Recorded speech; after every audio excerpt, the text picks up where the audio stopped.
جی hello viewers, میں ہوں کمر چیمہ اپنے یوٹیوب چینل کمر چیمہ کے ساتھ. ویورز میرے ساتھ موجود ہیں آج بیرسٹر حامد باشانی صاحب. کسی تعارف کے محتاج نہیں ہیں. گلوبلی پوری دنیا میں میڈیا پہ بھی آتے ہیں، سوشل میڈیا پہ بھی ان کا بہت زیادہ پریزنس ہے، اور کینیڈا میں اپنی وکالت کر رہے ہیں. سر آپ کے وقت کا بہت شکریہ بیرسٹر صاحب. تھینک یو جناب چیمہ صاحب، بہت بہت شکریہ. Thank you sir. ویورز آج کیونکہ یہ 2021 کی میری بیرسٹر صاحب کے ساتھ پہلی ڈسکشن ہے، تو میں بیرسٹر صاحب کا کیونکہ تعلق کشمیر سے ہے، پاکستان سے ہے، تو میں جاننا چاہتا ہوں کہ پچھلے 72-74 سال میں پاکستان نے جو بھی کشمیر کے لیے کیا وہ کیوں کو اتنا فروٹفل نہیں رہا، اور جو پالیسیز پاکستان نے اڈاپٹ کی. ہم نے آرمڈ اسٹرگل کی بات ہوئی، جہاد ہوا، پولیٹیکل جو ہے پولیٹیکلی ہم نے اس کو ہائی لائٹ کیا، ڈپلومیٹکلی ہائی لائٹ کیا، لیکن ہم دیکھ رہے ہیں کہ ہر آئے دن جو ایشوز ہیں، وہ جو کشمیر کا مسئلہ ہے وہ ہمارے ہاتھ سے نکلتا جا رہا ہے. اب that which is a reality. اور ابھی 370 اور 35A کے بعد تو مزید جو ہے وہ نکل گیا. انڈیا اس کو کہہ رہا ہے کہ جی یہ تو بائی لیٹرل ایشو ہے، اور بائی لیٹرل سے جب آتا ہے تو یہ کہتا ہے جی یہ ہمارا اکیلے کا مسئلہ ہے. تو بیرسٹر صاحب سے جو میں پہلا سوال کرنا چاہتا ہوں، اور میں چاہتا ہوں کہ میرے آڈینس اور جو میرے ویورز ہیں ان کو پتا چلے، بیرسٹر صاحب سر آپ کیا سمجھتے ہیں کہ جو پاکستان کی کشمیر پالیسی ہے اس میں فالٹ کیا ہے؟ کیا آپ، بڑا براڈر سوال ہے، یہ کوئی چھوٹا سوال نہیں ہے، براڈر سوال ہے، but having your entire experience and being a Kashmiri and from all this perspective, آپ کا کیا پرسپیکٹو ہے کہ کہاں فالٹ رہا ہے آج تک؟ دیکھیں چیمہ صاحب، بڑا کمپلیکیٹڈ کوشچن ہے آبویسلی، اور ظاہر ہے کہ اس کا اتنے شارٹ وقت میں پورا تسلی بخش جواب دینا تو مشکل ہوتا ہے، لیکن ٹو بی بریف کہ یہ پالیسی جو ہے اس میں سب سے بڑا فلاح یہ ہے کہ یہ بنیادی طور پہ اس کی جو ڈیسٹینیشن ہے نا وہ کلیئر نہیں ہے، اور یہ جو پاکستان کی جو بنیادی طور پہ ایک اٹھان اور ایک کلیئر قسم کا ایک سٹینڈ رہا ہے، اس کے ساتھ اس کا کنٹراڈکشن ہے. میں اس کو مثال دیتا ہوں. مثال نمبر 1 آپ اس کی یہ دیکھ لیں کہ آپ ریفرینڈم کی بات، پاکستان آفیشیلی یہ کہتا ہے کہ جموں کشمیر کے اندر رائے شماری کرائی جائے. اب یہ لفظ آپ ذرا نوٹ کیجئے گا، رائے شماری. آپ اس کو ریفرینڈم کہیں یا کسی اور طریقے سے عوام کی اوپینین جو ہے اس کو معلوم کرنے کی کوشش کریں. تو یہ وہ پالیسی تھی جو قائد اعظم محمد علی جناح نے ٹیبل سے اٹھا دی تھی ان the first instance. Quaid Azam Muhammad Ali Jinnah totally اس طرح کی کسی کی بھی قسم کی موو جو ہے ریاستوں کے حوالے سے اس کے خلاف تھے. وہ اس ڈیٹیل میں جائیں تو بہت ساری چیزیں نکل آ جائیں گی، لیکن میں آپ کو بتاتا ہوں اس کی 2-3 چیزیں، مثالیں میں آپ کو دیتا ہوں.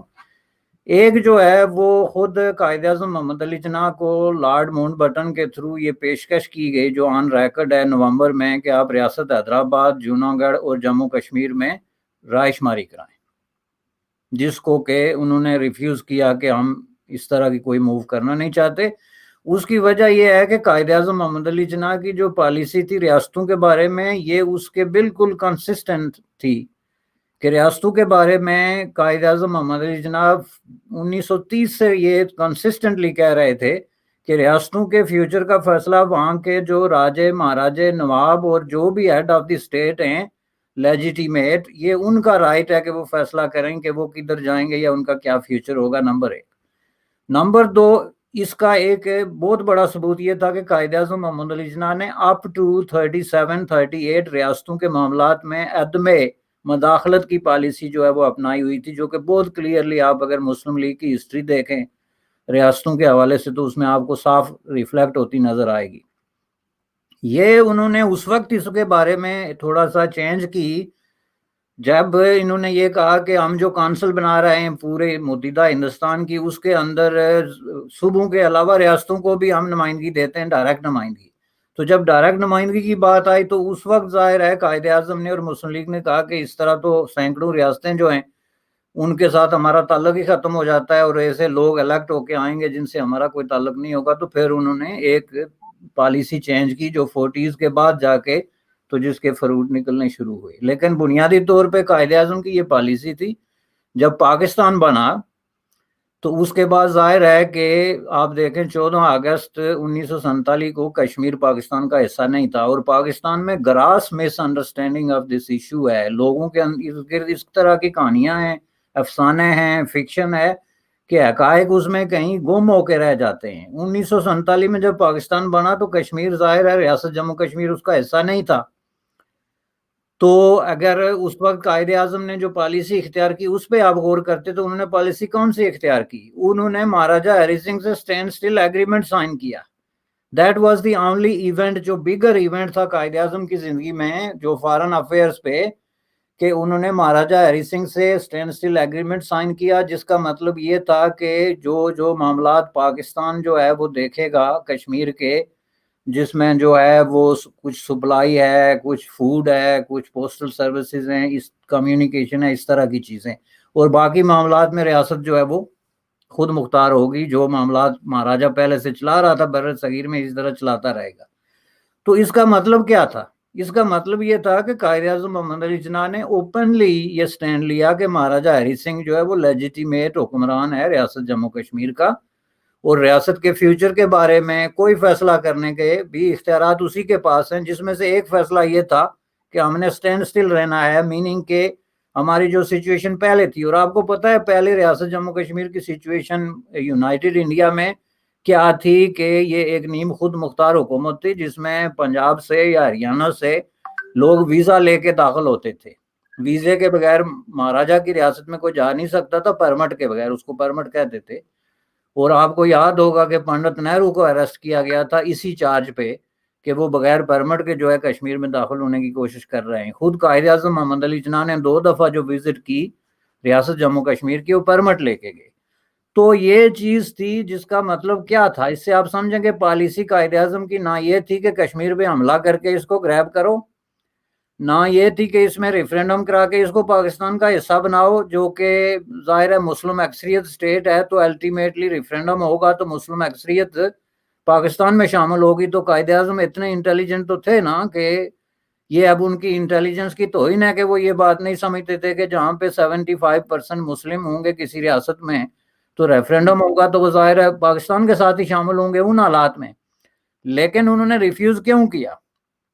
کہ وہ جو ہے وہاں پہ سمجھ رہے تھے کہ مذہبی کارڈ کشمیر کے اندر پلے کرنا بر صغیر میں دوسری بات تھی، تو کشمیر میں اگر ہم پلے کریں گے تو اس کے بہت الٹے اثرات نکلیں گے، چونکہ وہ بہت زیادہ ایک ملٹائی ریلیجس اسٹیٹ رہی ہے اور تھی اس وقت، اس میں ہندو بھی تھے، مسلمان، سکھ، بدھسٹ، ایک پورا جو ہے اس میں ایک گلدستہ مذاہب کا آپ جو ہے وہ کہہ سکتے ہیں، جس کو قائد اعظم اس طریقے سے ڈسٹرب کرنے کے موڈ میں نہیں تھے۔ اس لیے انہوں نے کہا کہ اب مہاراجہ کی سپوس میں، آپ کو یاد ہوگا کہ جموں کشمیر مسلم کانفرنس کا ایک وفد جو ہے قائد اعظم محمد علی جناح کو جا کے کراچی ملا اس مسئلے پہ، تو انہوں نے اس کو کہا کہ آپ لوگ جائیں اور مہاراجہ ہری سنگھ کی سپورٹ کریں۔ حالانکہ مسلم کانفرنس اور مسلم لیگ کے درمیان ایک طرح کا سمجھ لیں تنظیمی تعلق بنتا تھا ریلیجس بنیادوں پہ، لیکن قائد اعظم نے کلیئرلی ان کو ایڈوائس دی، یہ آپ مسلم لیگ کے لیڈر اور مسلم کانفرنس کے لیڈروں کے جو ہے ان سے دیکھ سکتے ہیں۔ تو یہ چیز آپ نے اس کے بعد جا کے کب بدلی قائد اعظم کی پالیسی کو، اور اس کو کیسے ٹرن کیا انٹو لینڈ گریبنگ؟ میں آپ کو بتاتا ہوں کیسے ٹرن کیا۔ اس میں سب سے پہلے تو جو 5 جنوری 1949 کی یونائٹڈ نیشن کی قرارداد تھی وہ یہ تھی کہ جو ریاست جموں کشمیر کے عوام جو ہیں وہ اپنے مستقبل کا فیصلہ خود کریں۔ ساری میں 5 اگست کی جنوری کی کہہ رہا ہوں، اگست 1948 کی جو قرارداد تھی، اس میں ان کے پاس 3 آپشن تھے کہ وہ چاہیں تو پاکستان کا حصہ بنیں، چاہیں تو انڈیا کا بنیں، چاہیں تو خود مختار رہیں۔ تو اس کے پیچھے قائد اعظم کی کنسنٹ شامل تھی، آل دو کہ انڈیا ایشو لے کے گیا تھا یونائٹڈ نیشن میں، لیکن آبویسلی اس کے جواب میں پاکستان نے ایک بہت بڑا جو ڈپلومیٹک باقاعدہ ڈیفینسو رویہ جو ہے اختیار کیا، اور انہوں نے اس کو کہا کہ یہ ان لوگوں کی مرضی ہے کہ جس کے ساتھ شامل ہوں تینوں میں سے۔ آپ یہ دیکھیں کہ اگست 1949 میں جا کے تو پاکستان کے ایما پہ یہ ہوا کہ آپ بیچ سے جی تیسرا آپشن نکال دیں جو کہ رائٹ آف کسی بھی رائٹ آف سیلف ڈٹرمنیشن کا ایسنس ہوتا ہے، تو کشمیریوں کا فیصلہ ہے وہ یا پھر پاکستان کے ساتھ شامل ہوں یا انڈیا کے ساتھ۔ یہ اس پہ انہوں نے اس کو محدود کیا، جو کہ ایک پالیسی ٹرن تھا۔ میں اس کو پالیسی ٹرن نہیں بلکہ پالیسی میں یو ٹرن کہوں گا، چونکہ اس کی وجہ سے آپ ڈسکنیکٹ ہو گئے جو قائد اعظم کی پالیسی تھی کشمیر کے بارے میں، جو میں سمجھتا ہوں کہ کافی حد تک جو ہے وہ ایک ایکسیپٹیبل ہیومنسٹک پالیسی تھی کہ مہاراجا فیصلہ کرے، لیکن مہاراجا فیصلہ کرتے وقت وہاں کے عوام کی جو ہے مرضی کو اور ان کی جو ایفیلیشنز ہیں ان کو ذہن میں رکھے. تو یہاں آ کے تو یہ آپ نے اس کو جو ہے نا وہ بالکل ایک ڈیفرنٹ طریقے سے لیا، جس کے نتیجے میں کشمیر کے اندر مداخلت شروع ہو گئی.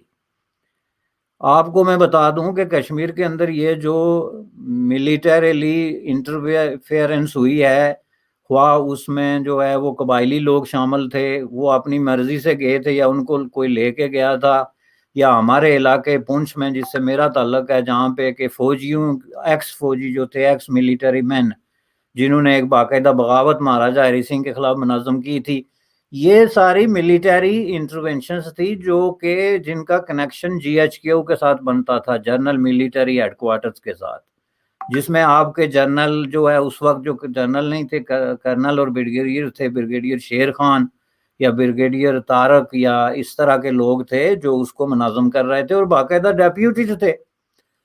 تو یہ پالیسی چینج ہوئی لیاقت علی خان کی قیادت میں، باقاعدہ میٹنگ کر کے کہ جی ہم کشمیر کو گریب کرتے ہیں. تاکہ جو ہے وہ کیوں کرتے ہیں، اس کا بھی میرے پاس جو ہے پورا وہ ہے کہ اس لیے کہ دوسری طرف ہندوستان نے جو ہے وہ حیدرآباد میں اور اس طرح کی چھوٹی موٹی ریاستوں میں جس طرح کی انہوں نے پولیس بھیج کے یا دوسری سیکیورٹی فورسز بھیج کے یا اینی ادر وے استعمال کر کے تو ان ریاستوں کو ہندوستان کے ساتھ شامل کرنا شروع کر دیا تھا.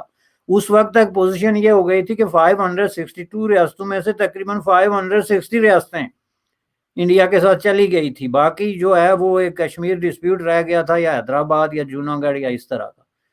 تو ان حالات میں مسلم لیگ نے یو ٹرن لیا اور ان کا پیچھے کام کوئی نہیں تھا، یا تو انہوں نے کام کیا ہوا ہوتا نا سنس 30s، عوام کے ساتھ رابطے ہوتے، آرگنائزیشنل سٹرکچر ہوتا. انہوں نے اچانک پینترا بدل کے تو یہ کہا جی کہ انڈیا ریاستیں گریب کر رہا ہے سردار پٹیل کی قیادت میں، اور سردار پٹیل کا یہ کوئی ہیڈن ایجنڈا نہیں تھا، اس نے اوپنلی کہہ دیا تھا کہ کوئی ریاست یہ حق نہیں رکھتی کہ وہ ہندوستان کے علاوہ کوئی اور ڈیسیجن کرے، اس لیے میں آخری حد تک جاؤں گا جس ریاست کو بھی گریب کرنا ہے. جس کے راستے میں واحد رکاوٹ جو ہے پنڈت نہرو تھے، کہ پنڈت نہرو نے اس کو کہا کہ ٹھیک ہے you take everything but let me deal Kashmir. اور یہی وجہ ہے کہ آج پنڈت نہرو پہ انڈیا میں یہ جو ہے حملے ہوتے ہیں کہ جی ان کی وجہ سے یہ سارا ہو گیا تھا، چونکہ اس کا بڑا لینیٹ قسم کا جو ہے وہ تھا. اب جب لیاقت علی خان کی صدارت میں جو یہ میٹنگ ہوئی سر، جس میں کہ خود لیاقت علی خان، اس وقت کے آپ کے غلام محمد جو تھے، اور خورشید انور جو کہ غلام محمد کے کزن تھے اور جو اس وقت مسلم لیگ کے بہت بڑے لیڈروں میں شمار ہوتے تھے، اور اس کے علاوہ یہ جنرل طارق اور جنرل شیر خان جو ہے ملیٹریلی، انہوں نے بیٹھ کے یہ ڈیسیجن کیا کہ جی کشمیر کو ہم لیتے ہیں، ہر قیمت پہ لیتے ہیں، اور اس میں انہوں نے قائد اعظم کو شامل نہیں کیا. اس کے میں آپ کو ہزاروں پروف دے سکتا ہوں کہ قائد اعظم کو اس میٹنگ کا اور اس ڈیسیجن کا کوئی جو ہے بریفنگ نہیں دی گئی، چونکہ قائد اعظم آخری وقت تک یہ سمجھتے تھے کہ یہ ڈیسیجن کشمیر کے عوام اور وہاں کا مہاراجا کرے. وہ قطعاً اس حق میں نہیں تھے کہ وہاں پہ آپ قبائلی داخل کر دیں یا ادروائز ملیٹری مین جو ہیں فرام ریگولر آرمی اور ارریگولر آرمی آپ اس میں ڈالیں، چونکہ قائد اعظم اس چیز پہ بلیو ہی نہیں کرتے تھے بائی نیچر کہ آپ اس طرح زور زبردستی کے طور پہ کسی چیز کو وہ کریں. تو یہ جو آپ کی پالیسی چینج ہو گئی وہ سیاستدانوں کے ہاتھوں سے نکل کے تو ایک ملیٹرائز قسم کی پالیسی بن گئی کہ جی ہم نے کھینچنا ہے اس کو ہر قیمت پہ، جس کی وجہ سے آپ نہیں کھینچ سکے. اور نہ کھینچ سکنے کی 20 وجوہات ہیں کہ ظاہر ہے ہندوستان بڑا ملک ہے، اس کے پاس بڑی آرمی ہے، اس کے پاس زیادہ ذرائع ہیں، تو ظاہر ہے جب دو قوتوں کے درمیان لڑائی ہوتی ہے تو اس میں یہ چیزیں کاؤنٹ ہوتی ہیں کہ میٹیریلی آپ کہاں پہ زیادہ قوت کے ساتھ بیٹھے ہوئے. بالکل صحیح ہے. مطلب جو سینٹرل کرکس ہے وہ یہی بنتا ہے کہ جی جب جو کشمیر کی پالیسی ہے وہ بیسیکلی پولیٹیکل کوارٹر سے لے کے جو الیکٹڈ کوارٹرز اگر کہہ لیں یا پولیٹیکل کوارٹر سے لے کے ان الیکٹڈ کوارٹرز میں ٹرانسفر ہو گئی، تو جس کی وجہ سے پھر آگے سے وہ مسئلہ جو ہے وہ بن گیا جو ہے کہ جی اب ہم نے اس کو رکھنا ہے، اور یہ تو اور ضرور رکھنا ہے، اور فوج آ گئی اور اس نے کہا، اور پھر جیسے جیسے پالیسی بدلتی رہی پھر وہ آپریشن جبرالٹر ہو گیا اور وہ سارا آگے سے پھر وہ سارے مسئلے ہو گئے.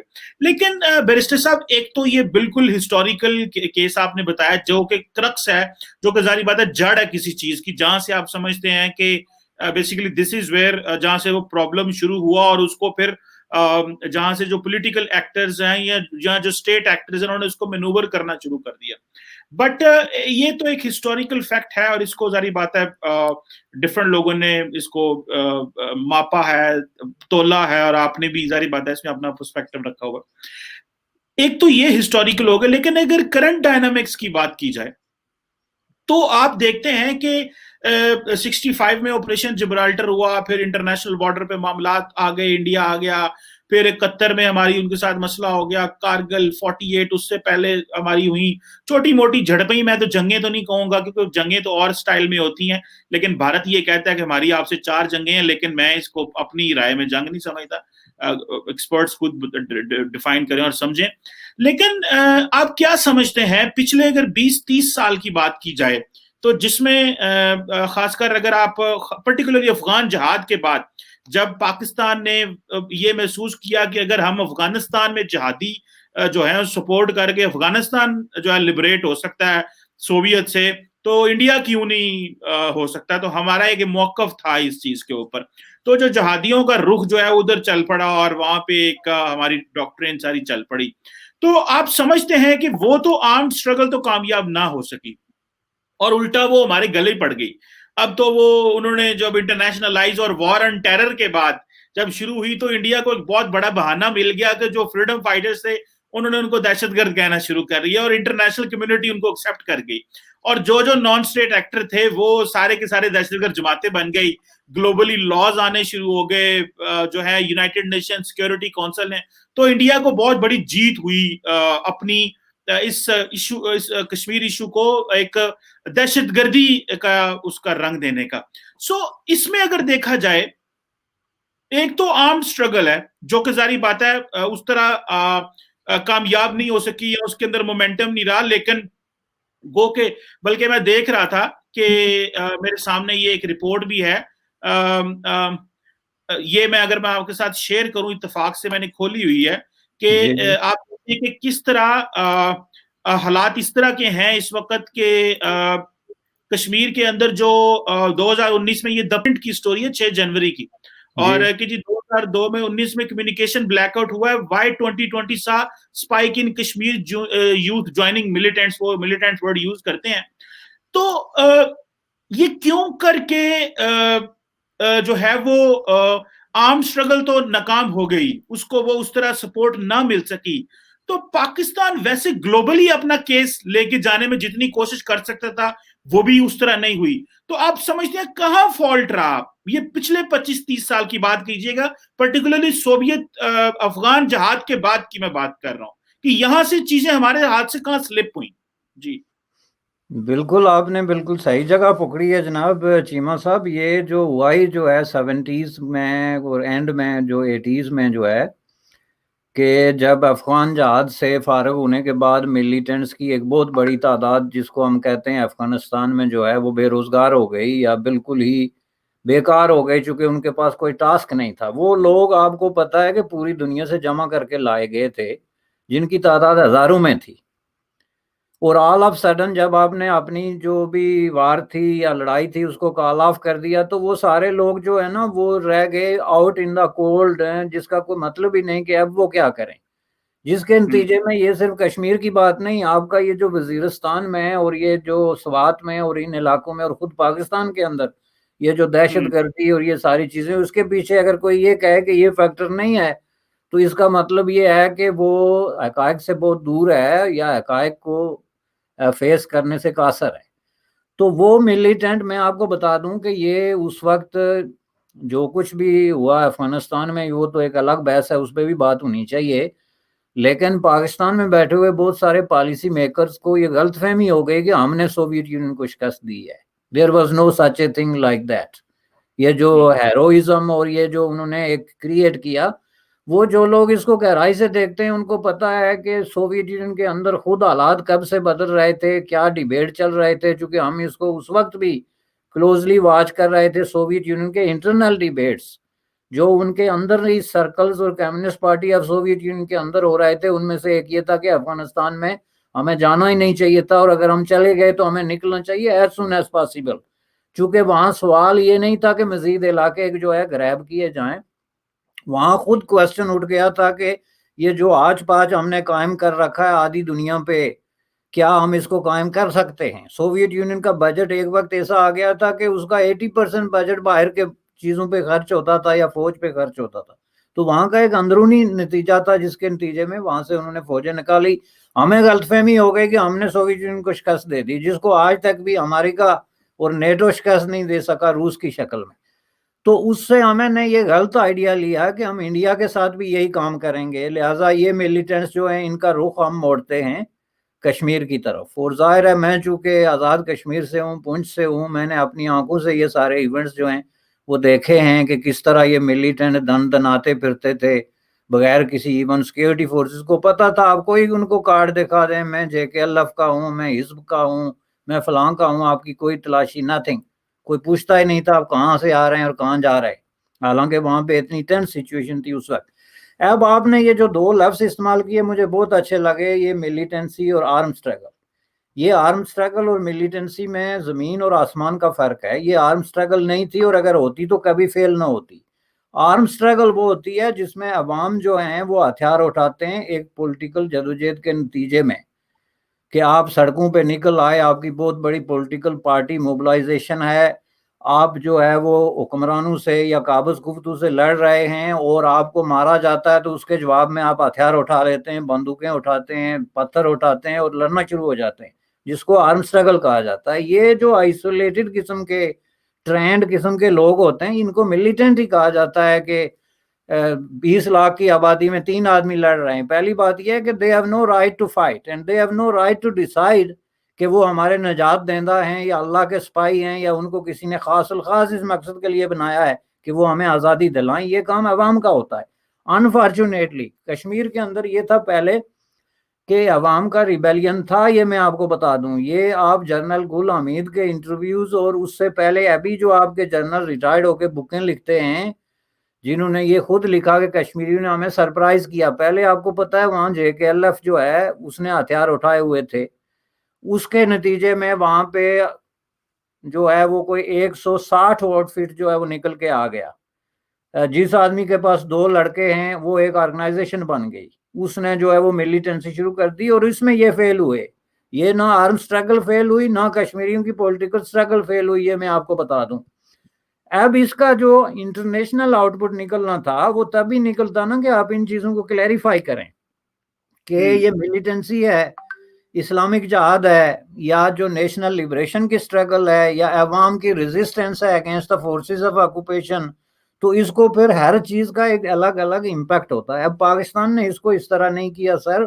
جن لوگوں کے ہاتھ میں پالیسی رہی وہ وزارت خارجہ کے بابو، میں آپ کو بتا دوں وہ چونکہ انکمپیٹنٹ لوگ ہیں، اور وہ پہلی بات ہے انکمپیٹنٹ ہی نہیں بلکہ وہ غلط طریقے سے آئے ہوئے ہیں. آپ نے ابھی دیکھا نا یہ پنجاب میں جو سکینڈل آیا ہے کہ آپ کی پنجاب پبلک سروس کمیشن میں لوگ بھرتی ہوئے جن کو پیپر آؤٹ کیے گئے اور انہوں نے پیپر خرید کے تو ملازمتیں لے لی.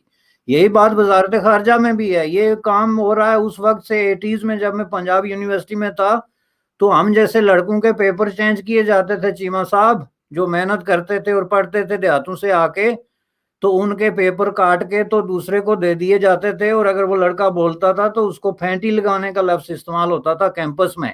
اور نہ آپ کا وائس چانسلر آپ کے ساتھ کھڑا ہوتا تھا نہ پروفیسر. یہ اندھیر نگری تھی. اس اندھیر نگری کے نتیجے میں آپ نے یہ بیوروکریسی کھڑی کی ہوئی ہے جس میں آپ کا منسٹری آف ایکسٹرنل افیئرز بھی ہے. ان کو پتہ ہی نہیں کہ کشمیر کا مطلب کیا ہے، اور یہ ملیٹنسی اور رائٹ آف سیلف ڈٹرمینیشن اور آرم سٹرگل اور عوامی ریبیلین میں فرق کیا ہوتا ہے. چونکہ یہ پڑھنے لکھنے کے کام ہے، وہ پڑھ لکھ کے نہیں آئے ہیں، وہ نقلیں کر کے پیسے دے کے سفارشیں کر کے اور پیپر خرید کے آئے ہوئے. اس کے نتیجے میں آپ کو بتاتا ہوں آپ کو اس کی ایک مثال کہ کیوں آپ جب غلط کیس پلیڈ کر رہے ہوں کسی کورٹ آف لا میں یا کسی بھی ٹرائبونل کے سامنے یا انٹرنیشنل باڈی کے سامنے، اگر آپ کا کیس غلط ہے آپ کبھی جیت نہیں سکتے.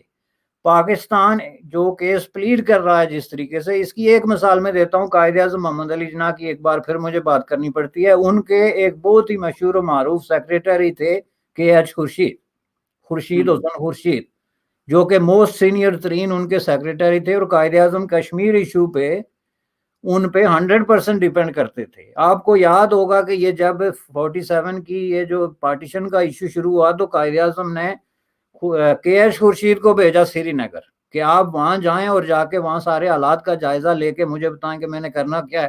وہاں پہنچتے ہی جو ہے وہ مہاراجہ ہری سنگھ کی پولیس نے ان کو اریسٹ کر لیا، وہ بیچارے جیل میں چلے گئے، اور جب پارٹیشن ہو چکی تو اس کے بعد ان کو رہا کیا کہ وہ واپس آئے. واپس آ کے قائد اعظم کے سیکریٹری کی حیثیت سے انہوں نے فرائض سر انجام دیے. بعد میں انہوں نے اپنی پارٹی بنائی جس کو جموں کشمیر لبریشن لیگ کہتے ہیں، وہ آزاد کشمیر کے صدر بھی رہے. ان کا نعرہ کیا تھا کہ پاکستان یہ جو کیس پلیڈ کر رہا ہے کشمیر کے اندر، یہ کیس پلیڈ کرنے سے پہلے ہمیں تسلیم کرے کہ یہ جو ہم آزاد کشمیر کے لوگ ہیں، ہم آزاد لوگ ہیں، اور یہ ہماری اپنی حکومت ہے، اور ہم کشمیر ایشو کو خود اٹھانا چاہتے ہیں. آپ کو غالباً ہسٹری میں دیکھا ہوگا کہ اس وجہ سے کے ایچ خورشید کو کس طرح وکٹمائز کیا گیا. کس نے کیا؟ ظاہر ہے اس وقت ملیٹری رجیم تھا پاکستان میں، اور کوئی فریڈم آف ایکسپریشن اور دوسری اوپینین کا کوئی جگہ نہیں تھی، اس لیے ان کو انہوں نے وکٹمائز کر کے اقتدار سے اتارا اور برے طریقے سے ڈسکریڈٹ کر کے کارنر کرنے کی کوشش کی، جو کہ نہیں ہوئے. آج بھی ان کی 96 سالگرہ لوگ بنا رہے ہیں as a very respectable personality across the divide, ادھر بھی اور ادھر بھی. تو یہ اس کو میں کنکلوڈ کروں کہ یہ دیکھیں پالیسی میں فلاح کیا ہے کہ جب آپ جا کے یونائٹڈ نیشن کو کہیں کہ جی کشمیر میں ریفرینڈم کرائیں کہ لوگ ہمارے ساتھ آئیں یا انڈیا کے ساتھ، تو this is not a question of right of self determination. اس کا دوسرے الفاظ میں آپ یہ کہہ رہے ہیں کہ آپ انڈیا کو کہیں کشمیر خالی کر کے ہمیں دے دے. سیدھا دوسرا ترجمہ اس کا اگر آپ اس کو وہ پنجابی پہاڑی میں ترجمہ کریں تو وہ یہی بنتا ہے کہ آپ انڈیا کو کہیں پلیز کہ کشمیر چھوڑ کے ہمیں دے دے. دس از ناٹ اے ڈپلومیسی. کیا کہیں؟ Right of self determination. Right of self determination of the people یہ ہے کہ جناب آپ کشمیری عوام کو ڈیسائیڈ کرنے دیں کہ وہ کیا چاہتے ہیں، اور ان کا ڈیسیجن انکنڈیشنل ہے. اب انکنڈیشنل کا مطلب یہ ہے کہ وہ ضروری نہیں کہ پاکستان کا حصہ بنے، یا ضروری نہیں کہ انڈیا کا حصہ بنے، وہ خود مختار بھی رہ سکتے ہیں، چونکہ وہ ریاست تو کئی ہزار سال خود مختار رہی ہے. تو اس میں کوئی ایسی برائی نہیں. اگر اس وقت بھی بر صغیر چلتا تھا، یونائٹڈ ہندوستان چلتا تھا، اور اس میں ریاست جموں کشمیر کے علاوہ 562 ریاستیں تھیں، تو کون سے قیامت آ جائے گی؟ اب یہ جو ہمارا مائنڈ سیٹ ہے نا سر، جس کو میں بات کر رہا ہوں، جو اینٹائی ڈیموکریٹک مائنڈ سیٹ ہے، اور جس میں انٹالرنس ہے ڈیفرنس آف اوپینین کے، کہ کوئی مختلف ہے تو غدار ہے، کوئی مختلف بات کر رہا ہے تو کسی سے پیسے لیے ہوئے ہیں. یہ مائنڈ سیٹ جب اتنے بڑے بڑے ڈیسیجن کرنا شروع ہو جائے، اب آپ کے جو حکمران ہیں، رولنگ ایلیٹ، وہ مظفر آباد میں جا کے لوگوں کو بتاتی ہے کہ جی جو ڈیفرنس آف اوپینین ہے اس سے کنفیوژن پھیلتا ہے. وہ ارسطو اور افلاطون وغیرہ جو ہے نا، وہ قبروں میں کروٹیں لیتے ہوں گے کہ یار کس قسم کے پالیٹیشین سے واسطہ پڑ گیا جن کا یہ بیلیف ہے کہ ڈیفرنس آف اوپینین سے کنفیوژن پھیلتا ہے. ہمارے نزدیک تو ڈیفرنس آف اوپینین سے کلیئرٹی آتی ہے کہ ایک بات آپ کریں گے، ایک میں کروں گا، تو اس سے تیسرا جو سننے والا ہے اس کے ذہن میں ایک نیا ایک آئیڈیا جو ہے وہ ڈیولپ ہوگا. تو جب تک آپ کشمیریوں کو کشمیری سمجھ کے ان کے جو رائٹس ہیں وہ نہیں مانتے اور ان کو انکنڈیشنل نہیں کرتے، اور اس فیکٹر کو ذہن میں نہیں رکھتے کہ کشمیر جو ہے وہ صرف ایک مسلم میجارٹی اسٹیٹ کے طور پہ اس کو آپ نہیں لے سکتے، اس میں آپ ان ہندوؤں کا کیا کریں گے جو جموں میں رہتے ہیں، ان سکھوں کا کیا کریں گے جو ویلی میں رہتے ہیں، وہ پنڈت جو 5-7 لاکھ وہاں سے نکلے ان کا کیا کریں گے، ان کو کیسے ریسٹور کریں گے. تو اس لیے یہ مسئلہ جو ہے اس طرح کبھی حل نہیں ہوگا.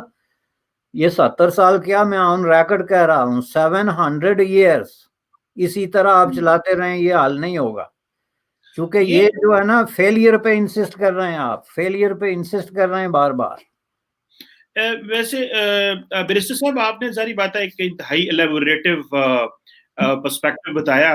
میں 2-3 چیزیں یہاں کہنا چاہتا ہوں. پہلی بات تو یہ ہے کہ آئی ایگری کہ یہ جو ڈفرنس آف اوپینین ہے یہ ہونا چاہیے، اور اگر پاکستانی لیڈرشپ آزاد کشمیر میں جا کے کہے کہ نہیں ڈفرنس آف اوپینین نہیں ہونا چاہیے، سب کو ساتھ ملنا چاہیے، میں خود کشمیری بچے، میرے بہت سارے اسٹوڈنٹس ہیں، ایک نہیں، میں پچھلے 11 سال سے کشمیری بچے اور گلگت کے بچے میں پڑھا رہا ہوں.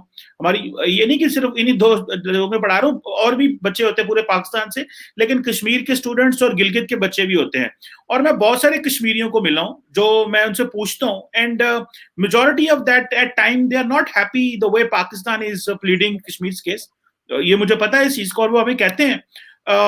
میں جو چیز امپورٹنٹ سمجھتا ہوں وہ یہ ہے کہ آپ ایگری کرتا ہوں کہ ایک تو جو ریفرینڈم ہے یا جو رائٹ آف سیلف ڈٹرمینیشن ہے، اس کو بھی میرا خیال ہے وداؤٹ کنڈیشن ہونا چاہیے. آئی ایگری، کیونکہ اگر لوگوں کو آزادی دیں، اگر وہ کشمیر آزاد ہونا چاہتا ہے، وہ پاکستان کے ساتھ آنا چاہتے ہیں، اگر پاکستان کا آئیڈیا ان کو اتنا ہی پسند ہے تو وہ اٹیچ ہو جائیں گے ہمارے ساتھ، بجائے اس کے کہ ہم گئے نہیں جی یہ پری کنڈیشن ہے کہ وہ انڈیا جائیں یا پاکستان جائیں. میرا خیال ہے اس میں with changing global dynamics and changing regional and changing positions of both the countries، اس میں ظاہری بات ہے نیا آئیڈیا آنا چاہیے.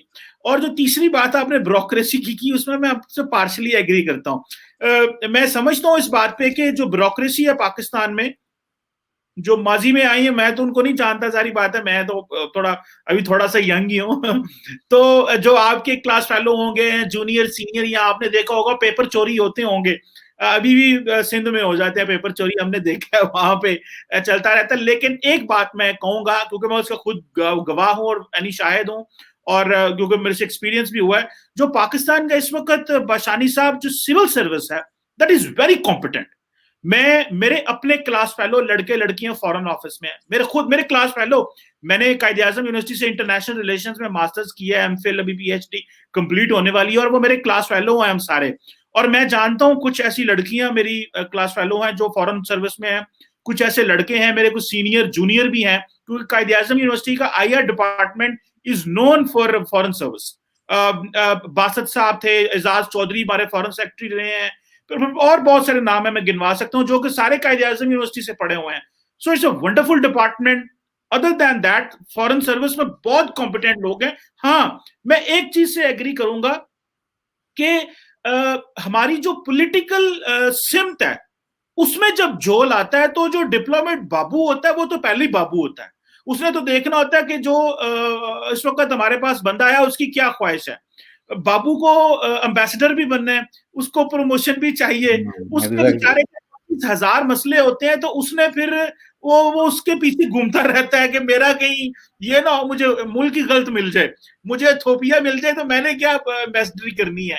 تو وہ سارا ٹائم خوش کرنے کے لیے پرابلم کرتے ہوں گے. لیکن فورن سروس اور ادر دین سول سروس، میرے اپنے اسٹوڈنٹ اے ایس پی ہیں، میرا اسٹوڈنٹ اس وقت اے ایس پی ہے، میرے class fellows A S P ہیں پولیس میں اور باقی سول سروس میں. بہت کمپیٹنٹ اور بہت مشکل ہے. پرانے وقتوں میں آئی ڈونٹ نو ہوتا ہوگا، پیپر بھی چوری ہوتے ہوں گے، لیکن آئی پرنسپلی ایگری کہ پاکستان کو میرا خیال ہے کہ یہ ڈفرنس آف اوپینین جتنا جنریٹ ہو اچھا ہے، بھلے مجھے خلاف ہو، آپ کے خلاف ہو، لیکن یہ ڈیموکریسی کی اور کسی بھی سیٹ اپ کی یہ خوبصورتی ہوتی ہے. تو چلے یہ تو ایک ہم نے ایک میرا خیال ہے اچھی ڈسکشن ہو گئی، ڈسکورس جنریٹ ہو گیا. بیرسٹر صاحب ابھی آپ کیا سمجھتے ہیں کہ جو فیوچر ہے 2020 میں تک، جو مجھے تو کشمیر کی سمجھ آئی ہے وہ یہی ہے کہ چیزیں ہمارے کنٹرول سے نکلتی جا رہی ہیں. او آئی سی ہمیں چھوڑ گئی ہے، یونائٹڈ نیشنز ہمیں چھوڑ گئی ہے، ہمارا جو اپنا انڈیویجول کلاؤڈ ہے وہ کوئی اتنا تگڑا نہیں ہے کہ ہم جو ہے نا وہ زبردستی چھین لیں کشمیر. اور اگر زبردستی کریں گے تو وہ بھی اتنے طاقتور ہیں جتنے ہم طاقتور ہیں، جسے وہ میڈ ہے، پھر میوچلی سو ڈسٹرکشن ہے، تباہی ہو جائے گی. اور میرا نہیں خیال پاکستان کشمیر کے لیے نیوکلیئر چلا سکتا ہے یا اس طرف جا سکتے ہیں. گو کہ پاکستان کے بہت سارا طبقہ اور کشمیر کا بھی بہت سارا طبقہ یہ کہتا ہے کہ پاکستان نے کیا کرنا ہے اتنے بڑے ڈیفنس کا اگر کشمیر بھی چھڑا نہیں سکتے. سو وے فارورڈ کیا ہے، کیا کرنا چاہیے؟ اگر آپ مجھے کچھ پوائنٹس بتا سکیں. کچھ تو آپ نے بتائے ہیں کشمیر کے حوالے سے کہ جی یہ آپ نے، لیکن کیا کرنا چاہیے؟ اور جو کچھ بھی کرنا ہے وہ کرنا تو اپنی ہمت اور بازو کے ہے نا. اگر ہماری اتنی طاقت ہی نہیں ہے کچھ کرنے کی اور ہمارے پاس اتنی ریسورسز ہی نہیں ہے تو ظاہری بات ہے ہمارے شارٹ فالز ہوں گے. لیکن کچھ آپ نے ٹیکنیکل چیزیں بتائی ہیں، کچھ ہسٹوریکل بتائی ہیں، لیکن what is the way forward کہ ہمیں کیا آئندہ کرنا چاہیے اس حوالے سے؟ دیکھیں جی چیمہ صاحب، یہ جو آپ نے کہا نا کہ ہمیں چھوڑ گئے ہیں، انہوں نے کسی نے اپنے بس میں آپ کو نہیں چھوڑا ہے. آپ تو شہری آدمی ہیں، میں بیسیکلی دیہات سے ہوں، تو دیہات میں ایک کریکٹر ہوتا ہے نا جس سے سارا گاؤں ناراض ہو جاتا ہے اور وہ انسسٹ کرتا ہے کہ میں صحیح ہوں اور یہ چونکہ لوگ ٹھیک نہیں ہیں اس لیے یہ میرے خلاف ہیں. آخر وقت تک اس کی لڑائی اس بات پہ رہتی ہے کہ یہ میرا پڑوسی، وہ پڑوسی، یہ سب اندر سے ملے ہوئے ہیں. ایسی کوئی بات نہیں ہے. یہ جو سعودی عربیہ وغیرہ دوسرے تیسرے جنہوں نے جو ڈس ایگری کیا، انہوں نے بہت بڑے جو ہے وہ معاملات ڈسکس کرنے کے بعد ڈس ایگری کیا کہ بھائی دنیا بدل رہی ہے، ہمیں بھی بدلنا چاہیے. آپ اپنی ناکامیوں پہ انسسٹ نہیں کر سکتے، ان پہ آپ کو پردہ ڈالنے کی ضرورت نہیں ہے. اس وقت وہاں پہ پرائم منسٹر جو ہے وہ عمران خان صاحب ہیں، تو ان کی یہ کوئی رسپانسبلٹی نہیں ہے ایتھیکل یا مارل کہ وہ ماضی کے حکمرانوں کے سیاہ کارناموں کو بھی سفید بنا کے پیش کریں اور ان کو جسٹیفائی کریں کہ نہیں جی وہ ٹھیک تھے. بالکل ٹھیک نہیں تھے. اگر سب کچھ ٹھیک ہوتا تو آج ہم اس حالت میں نہ ہوتے. یہ سیدھی بات ہے، اس پہ آرگومنٹ کی کیا ضرورت ہے جناب. وہ کہتے ہیں نا ایکشن جتنا بولتا ہے اتنا آپ جتنے آرگومنٹ دیتے ہیں، ایکشن یہ ثابت کر رہا ہے کہ ہم ناکام ہوئے. اب اس کا حل یہ ہے کہ دیکھیں ہم اپنے خیالات میں تبدیلی لائیں کہ یہ اس طریقے سے مسئلہ حل نہیں ہو سکتا. اور یہ جو ہم کول دہراتے ہیں کبھی آئنسٹائن کا اور کبھی فلاں کا کہ جو آدمی ایک ہی بار فیل ہو کے تو بار بار فیل ہو کے وہی بات دہراتا ہے تو وہ ظاہر ہے کسی کامیابی کی توقع نہ رکھے. یہ کر رہا ہے ہمارا وزارت خارجہ فار گاڈ سیک، اور ہماری جو اسٹیبلشمنٹ ہے، خواہ وہ ملٹری ہو یا سول بیوروکریسی ہو، جو بھی ڈیسیجن میکنگ میں کوئی اختیار رکھتا ہے، ان کو اتنی بات سمجھ میں نہیں آتی کہ بھائی دنیا میں کوئی آزادی کی تحریک 70 سال نہیں چلی ہے. آزادی کی تحریکیں 10 to 20 ایئرز میں ختم ہو جاتی ہیں، یا ان کا رخ بدل جاتا ہے یا اس میں کوئی نیا ایلیمنٹ آ جاتا ہے. یہ جو آپ چیزوں کو اس طریقے سے لوگوں کو مس گائیڈ کر رہے ہیں کہ نہیں جی ہم 200 سال لڑیں گے اور یہ لمبی ہوتی ہیں تحریکیں. مجھے دیں 2-3 مثالیں دنیا کی تحریکوں کی جہاں تحریکیں اتنی لمبی ہوئی تھی.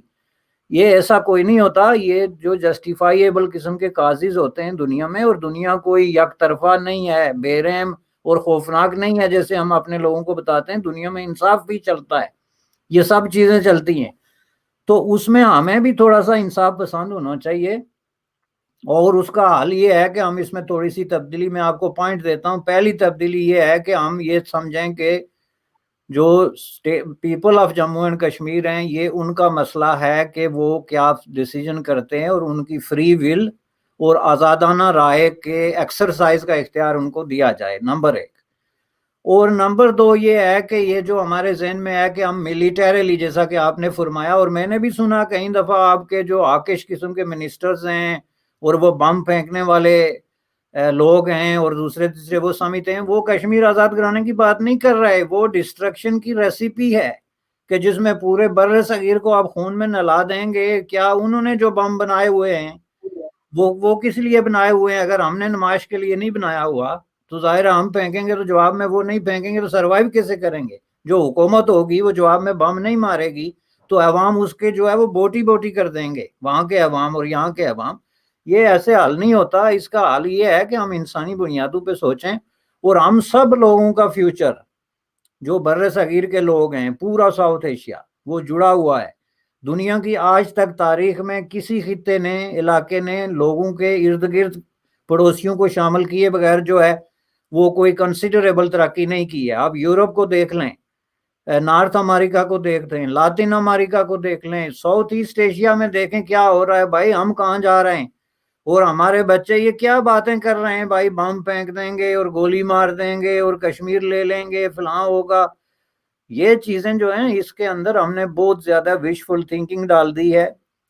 اس کو ہمیں تھوڑا سا فلٹر کرنا پڑے گا. عوام کو ایک سائنٹیفک ریشنل تھنکنگ کی طرف لانا پڑے گا کہ کیا چیز پاسیبل ہے اس دنیا میں، اور ہمیں اپنے فیلئر سے سبق سیکھنا پڑے گا. اور اس میں میں سمجھتا ہوں کہ دونوں چیزیں ہیں.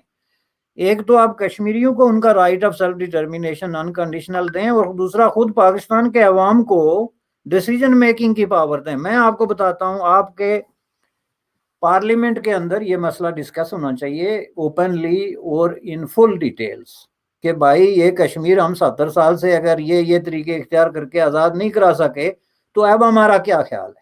آئیں اس پہ ہم ڈیبیٹ کرتے ہیں، عوام کو اعتماد میں لیتے ہیں، مختلف فورمز پہ، صوبائی اسمبلیوں میں، ایون ڈسٹرکٹ لیول پہ، تو ہم ایک کنسنسس آف اوپینین جو ہے وہ کریٹ کرتے ہیں. کشمیر جو ہے وہ انڈیا اور پاکستان کے درمیان ایک فری اکنامک زون کے طور پہ بھی ایمرج ہو سکتا ہے، ایک ایسی سپرنگ بورڈ بھی بن سکتا ہے جو پورے بر صغیر کو اپنے قریب لے آئے. آپ ایک دوسرے سے تجارت کریں، کلچرل ایکسچینج کریں، بارڈرز اپنے اپنے ہوتے ہیں، ملک اپنے اپنے ہوتے ہیں، جس طرح کے گلوبل ولیج ہے، لیکن گلوبل ولیج میں ہر آدمی کا اپنا گھر ہوتا ہے. اسی طرح بر صغیر میں کشمیریوں کا بھی ایک گھر ہونا چاہیے، اور اس گھر کو پورے بر صغیر کے ولیج کے اندر آپ ایک گھر تسلیم کریں تو مسئلہ ختم. آپ اگر وہی 47 والی پالیسی جی پٹیل صاحب نے دوڑ لگائی ہوئی ہے کہ سب ریاستوں پہ میں نے قبضہ کرنا ہے، تو جواب میں آپ بھی دوڑ لگا دیں کہ جو بچی کچی ہے مجھے دے دیں، تو that's not the way forward. میرے نزدیک اس کا وے فارورڈ یہی ہے کہ ہم اپنا ایٹیچیوڈ چینج کریں. بالکل ٹھیک ہے، آپ کا کہنے کا مقصد یہ ہے کہ جو ایک براڈر اسٹرگل ڈسکشن ہونی چاہیے پاکستان کے ڈفرینٹ پولیٹیکل کوارٹرز میں اور فورمز میں، تاکہ یہ ڈسکس ہو سکے. یہ بڑا لیجیٹمیٹ اینڈ ریشنل کویسچن ہے کہ اگر کیا ہم اسی طرح چیزیں دیکھتے رہیں گے، اس کا سلوشن بھی نہیں ہوتا. اور ظاہری بات ہے کہ جو اسٹرگلز ہوتی ہیں، فریڈم اسٹرگلز ہیں، اس طرح کی جو ہے ان کی ایک مدت ہوتی ہے. تو یہ کس طرح کا نیچر بنے گا؟ کیا ہم ایز اے اسٹیٹ، کیونکہ پاکستان کا ایک بہت سارا طبقہ یہ بھی سمجھتا ہے کہ کیا ہم ہوسٹیج بنے رہیں گے؟ کیا ہمیں کشمیر کے لیے کوئی وے آؤٹ تیار کرنا چاہیے، کچھ تلاش کرنا چاہیے؟ انڈیا تو اس وقت ہاک ہوا ہے کہ وہ سمجھتے ہیں گلوبل اوپینین ان کی طرف ہے. کشمیر کی فریڈم اسٹرگل کو انہوں نے دہشت گردی میں رنگ دے دیا ہے، تو ان کی تو اس وقت لاٹری نکلی ہوئی ہے، اور ہم سارے ڈیفینسو ہوئے پڑے ہیں. سو ظاہری بات ہے کہ اس کو اگر ہم نے ڈسکشن نہ کی آئندہ آنے والے دنوں میں، وقتوں میں، تو ہمارے لیے بیرسٹر صاحب چیلنجز مزید بڑھ جائیں گے. اور جس طرح میرا خیال ہے کہ پاکستان کے اندر اسرائیل کے اوپر ڈسکشن نہیں ہوتی، اور ہمیں یہ نہیں پتہ چلتا کہ ہمیں ہمارا اسرائیل کے ساتھ کیا مسئلہ ہے. گو کہ عمران خان صاحب بھی کہتے ہیں کہ جی وہ قائد اعظم کی پالیسی تھی، تو قائد اعظم نے تو بہت کچھ اور بھی سوچا تھا، لیکن ہم وہ نہیں کرتے. لیکن جو پولیٹیکل لیڈرشپس ہیں، ایک تو بڑی کمزور ہیں، اتنی تھن میجورٹی ان کی ہوتی ہے، بڑا مینڈیٹ ہوتا نہیں ہے، بڑے فورن پالیسی چوائسز لے نہیں سکتے، اس سے نقصان ہوتا ہے بہت زیادہ. But any how this is a in ending discussion and debate. اور آپ کے سر وقت کا بہت شکریہ، آپ کا بڑی مہربانی کہ اتنی ایک انٹلیکچوئل ڈسکشن ہوئی آپ کے ساتھ، اور آپ نے ہمیں وقت دیا. برسٹر صاحب کا بہت شکریہ آپ کا. تھینک یو جناب چیمہ صاحب، بہت بہت شکریہ. Thank you.